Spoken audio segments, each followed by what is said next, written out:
महोदय, जब तक हिंदी भाषी हिंदी को हृदय से स्वीकार नहीं करते, तब तक वह राष्ट्रभाषा का स्थान नहीं पा सकती, और यह तभी हो सकता है जब वे यह समझें कि इसमें उनका भी योगदान है और उन्होंने इससे केवल लिया ही नहीं बल्कि इसे कुछ दिया भी है, और उन पर कोई दूसरी भाषा लादी नहीं गई है, बल्कि यह उनकी ही भाषा है। मेरे कहने का अर्थ यह नहीं कि आप उनकी ही व्याकरण अपना लें। इसका अर्थ यही है कि आप उदारतापूर्वक जितना ले सकते हैं ले लें। भाषा इसी प्रकार बन सकती है।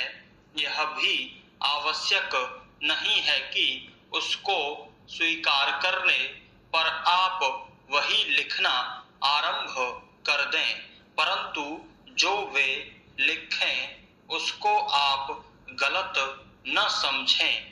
आज किसी भी भाषा का रूप वही नहीं है जो उसके प्रारंभिक काल में था।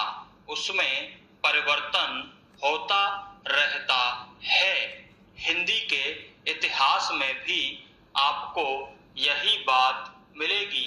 मैं हिंदी का कोई विद्वान नहीं हूँ, पर मैं अपने अनुभव से कह सकता हूँ कि उसमें भी पिछले 500-600 वर्षों में बहुत अंतर पड़ा है, तथा पहले की और आज की हिंदी में काफी अंतर है। इसलिए नव युग में जब वह देश की भाषा बनने जा रही है तो उसमें थोड़ा अंतर करना भी पड़े तो वह स्वीकार कर लेना चाहिए, जिससे उसका अन्य प्रदेशों के लोगों के साथ मेल बैठ जाए। कई अहिंदी भाषी लोगों ने भी हिंदी की काफी सेवा की है। आपके राज्यपाल महोदय अहिंदी भाषी हैं और इन्होंने अपनी भाषा की बड़ी सेवा की है। यह भी हिंदी के पक्ष में थे और इन्होंने बड़ा योग दिया, जिसके कारण हम संविधान सभा में सफल हो सके। इनका भी यही विचार है जो मेरा है। मैं चाहता हूं कि इनको भी हिंदी की सेवा करने का अवसर दिया जाना चाहिए। उसका फल हिंदी के लिए और देश के लिए अच्छा ही होगा। मानपत्र में आपने संस्कृत के संबंध में कहा है। मैं मानता हूं कि हमारे देश में संस्कृत का अध्ययन आवश्यक है, क्योंकि देश की सभी भाषाओं का स्रोत वही भाषा है। संस्कृत से हमारा संबंध अटूट है। इसकी पढ़ाई लिखाई कम हो गई है। यह हमारे लिए दुख की बात है। मैं आशा करता हूं कि इसकी उन्नति होगी। मैं अपने बारे में कहता हूं, जब मैं छोटा था और कॉलेज में पढ़ रहा था, तब रूस और जापान के बीच युद्ध छिड़ा।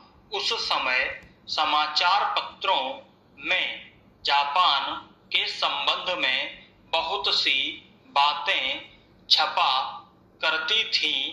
उनमें एक बात यह भी थी कि जापान में समूरिया जाति के लोगों ने अपने सब अधिकार वहां के राजा को दे दिए थे।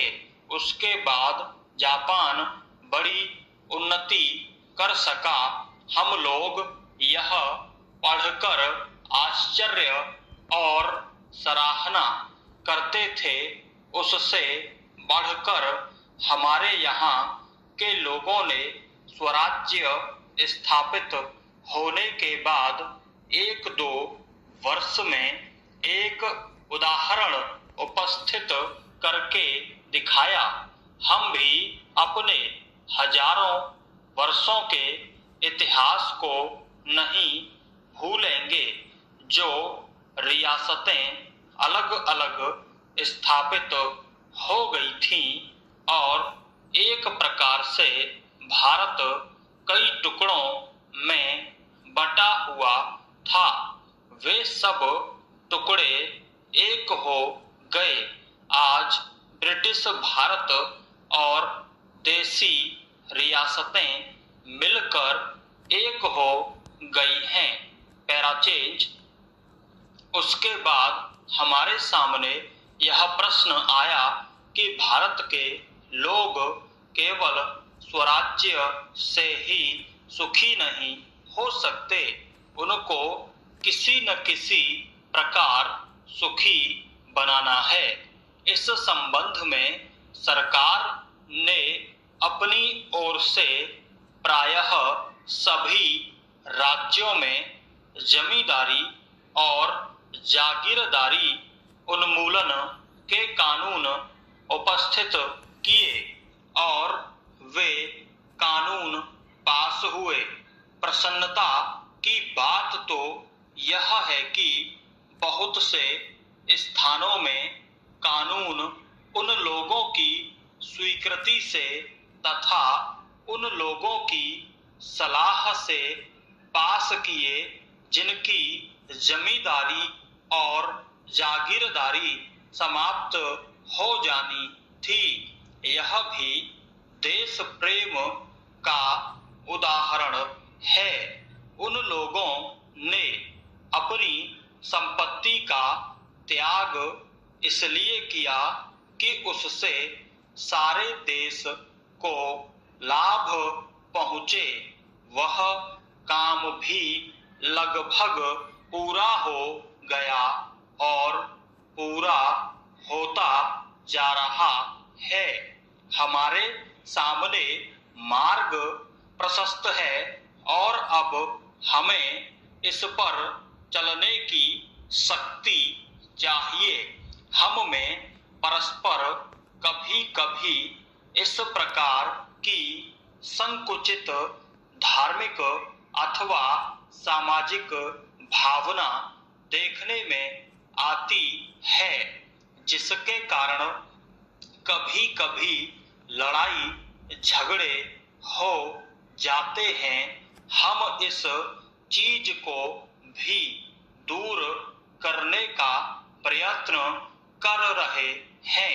हमारे संविधान में स्पष्ट बता दिया गया है कि कोई चाहे किसी भी धर्म का क्यों न हो, किसी भी जाति का क्यों न हो, इस देश में सबको समान अधिकार है। गरीब से गरीब आदमी को भी वही एक वोट देने का अधिकार है जो कि राजा साहब को है या मुझे। धर्म के नाम पर किसी प्रकार का भेदभाव नहीं किया जाता है।